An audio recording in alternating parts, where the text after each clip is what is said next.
पूर्ण ब्रह्मांड, जो बाहरी ब्रह्मांड व आंतरिक ब्रह्मांड बतौर दो पहलुओं में प्रकट है। यानी हमारा पूर्ण जीवन जो बाहरी व आंतरिक दो पहलुओं में प्रकट है। हम जीवन के दोनों पहलुओं हेतु भिन्न भिन्न शब्द उच्चारण को जानेंगे। जैसे जीवन के बाहरी पहलू हेतु उच्चारण: बाहरी जगत, जाहिरी जगत, प्रत्यक्ष जगत, स्थूल जगत, भौतिक जगत, नश्वर जगत, मृत्यु जगत, बंधन जगत, काल जगत, असत्य या अर्ध सत्य जगत, साकार जगत, नकल जगत, कर्म क्षेत्र जगत, आर जगत, ब्रह्म जगत, आत्मा जगत, अज्ञानी जगत, अज्ञानता रूपी जगत, बाहरी चैतन्य जगत, ब्रह्म जगत, नर जगत, देव दानव जगत। ठीक इसी प्रकार जीवन के आंतरिक पहलू हेतु उच्चारण को समझते हैं। जैसे आंतरिक जगत, हकीकी जगत, अप्रत्यक्ष जगत, सूक्ष्म जगत, अभौतिक जगत, अनश्वर जगत, महामृत्यु जगत, मुक्त जगत, अकाल जगत, पूर्ण सत्य जगत, निरंकार जगत, असल वास्तविक जगत, ज्ञान क्षेत्र जगत, पार जगत, पार ब्रह्म जगत, परमात्मा परमेश्वर जगत, पूर्ण ज्ञान प्रकाश जगत, पूर्ण चैतन्य जगत, नारायण जगत, महादेव जगत। अभी हमने जीवन के बाहरी व आंतरिक दोनों पहलुओं को जाना व उसके भिन्न भिन्न उच्चारण को भी जाना कि हमारा जीवन जो दो पहलुओं में प्रकट है। हमारे जीवन के दो भागों के अनुरूप ही जीवन में मौजूद हर विषय व्यवस्था भी दो भागों में विभाजित है। जैसे बाहरी प्रत्यक्ष जीवन जगत के लिए बाहरी प्रत्यक्ष विषय व्यवस्था व आंतरिक जीवन जगत के लिए आंतरिक अप्रत्यक्ष विषय व्यवस्था। जीवन के बाहरी व आंतरिक पहलू में मौजूद विषय व्यवस्था के दो पहलुओं को समझते हैं कि जो विषय व्यवस्था बाहर मौजूद है वह आंतरिक में भी किस प्रकार मौजूद है।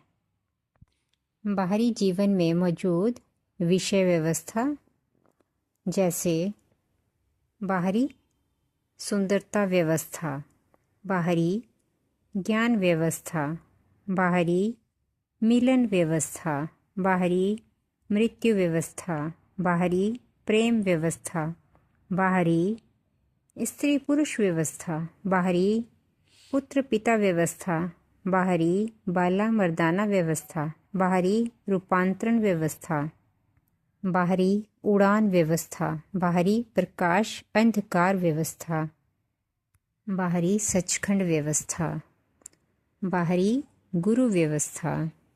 ठीक इसी प्रकार आंतरिक में मौजूद विषय व्यवस्था भेद को समझते हैं। जैसे आंतरिक सुंदरता, आंतरिक ज्ञान व्यवस्था, आंतरिक सचखंड व्यवस्था, आंतरिक मिलन व्यवस्था, आंतरिक महामृत्यु व्यवस्था, आंतरिक हकीकी प्रेम व्यवस्था, आंतरिक स्त्री पुरुष व्यवस्था, आंतरिक पुत्र पिता व्यवस्था, आंतरिक बाला मर्दाना व्यवस्था, आंतरिक रूपांतरण व्यवस्था, आंतरिक उड़ान व्यवस्था, आंतरिक प्रकाश व्यवस्था। तब यहाँ पर हम सरलता से समझ सकते हैं कि जो विषय बाहर मौजूद हैं वही विषय आंतरिक में भी मौजूद हैं।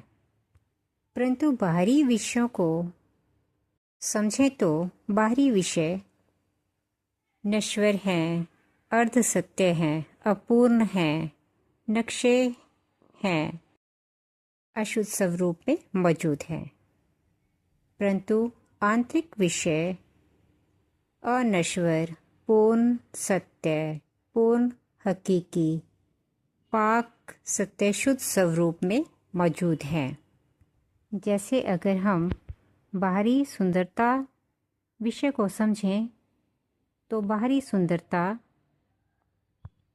अपूर्ण व नश्वर स्वरूप में मौजूद है। वहीं पर आंतरिक सुंदरता जो पूर्ण व अनश्वर स्वरूप में मौजूद है, यानी कोई भी सौंदर्य पूर्णता को तभी उपलब्ध हो पाता है जब वह बाहरी सुंदरता के साथ साथ आंतरिक सुंदरता की यात्रा को भी पूर्ण कर पाता है। ठीक इसी प्रकार बाहरी प्रत्यक्ष ज्ञान व्यवस्था जो जीवन के आधे पाठ्यक्रम को ही प्रकट करती है, जीवन का आधा पाठ्यक्रम जो अपूर्ण स्वरूप में मौजूद है। ठीक इसी प्रकार आंतरिक ज्ञान विषय को समझें तो आंतरिक ज्ञान जिसमें जीवन का पूर्ण पाठ्यक्रम मौजूद है, जो जीवन के पूर्ण ज्ञान से परिचित कराती है। तब हमें समझना है कि जीवन के बाहरी प्रत्यक्ष ज्ञान व्यवस्था के आधार पर हम जीवन के पूर्ण ज्ञान को नहीं पा पाते। हम जीवन के पूर्ण ज्ञान को तभी पा पाते हैं जब आंतरिक ज्ञान की प्राप्ति कर पाते हैं। आंतरिक ज्ञान जिसे हम आंतरिक सचखंड ज्ञान या पराज्ञान, सत्य ज्ञान, हकीकी ज्ञान भी कहते हैं।